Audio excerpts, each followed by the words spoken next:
Selamat berjumpa. Saya jumpai Bapak Ibu, saudara-saudara, adik-adik semua yang ada pada saat ini. Semoga kita semua tetap dalam keadaan sehat walafiat. Saat ini saya akan kembali menjumpai kita sekalian yang ada dengan mengisi kehidupan kita dengan kebenaran yang dari Tuhan, itulah firman-Nya. Terlebih dahulu mari kita berdoa. Kebenaran-Mu itu yang akan senantiasa menjadikan kami tetap merdeka.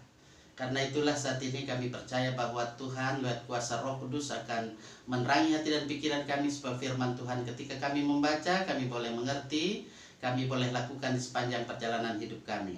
Amin. Saudara yang saya kasih dalam kasih Tuhan, mari kita membuka Alkitab kita pada saat ini.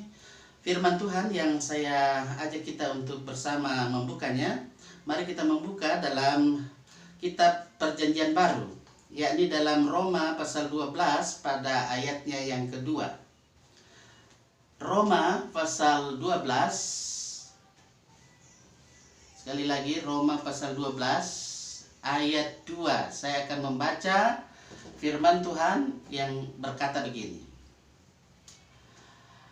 Janganlah kamu menjadi serupa dengan dunia ini, tetapi berubahlah oleh pembaharuan budimu, sehingga kamu dapat membedakan manakah kehendak Allah, apa yang baik, yang berkenan kepada Allah, dan yang sempurna.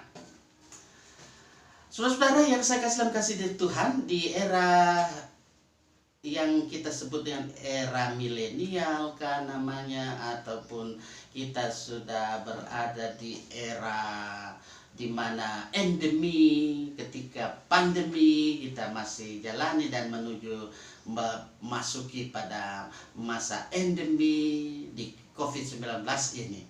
Apapun namanya itu, memang dalam hidup ini orang pengen selalu tampilan luarnya itu mentereng, supaya cantiklah kelihatan, ya, semuanya dipermak supaya kelihatan cantik, tampan, dan seterusnya.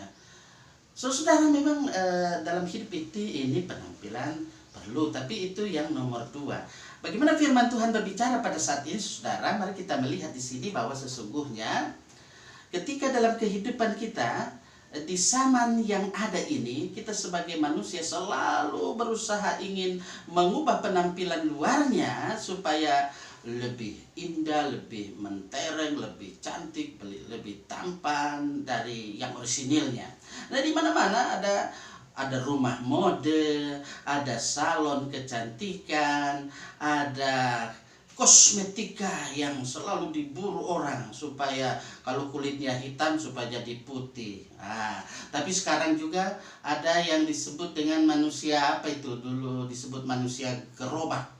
Kalau sekarang manusia yang ada di Jakarta itu, ya, itu memang menurunkan derajat juga, karena kalau dicet-cet lagi itu lain lagi persoalannya, bisa mempengaruhi otak, perkembangan otak anak.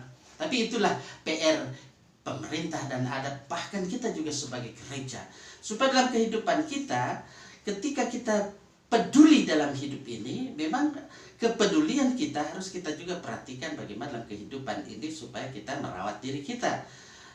Juga dalam kehidupan ini bagaimana kita harus selalu melihat bagaimana dalam kehidupan kita sebagai orang Kristen. Sebagai orang Kristen yang dikehendaki Tuhan, bukanlah penampilan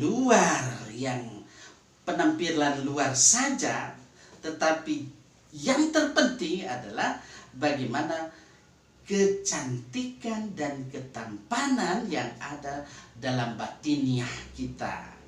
Cantik, tampan di luar, juga harus di dalamnya cantik dan tampan.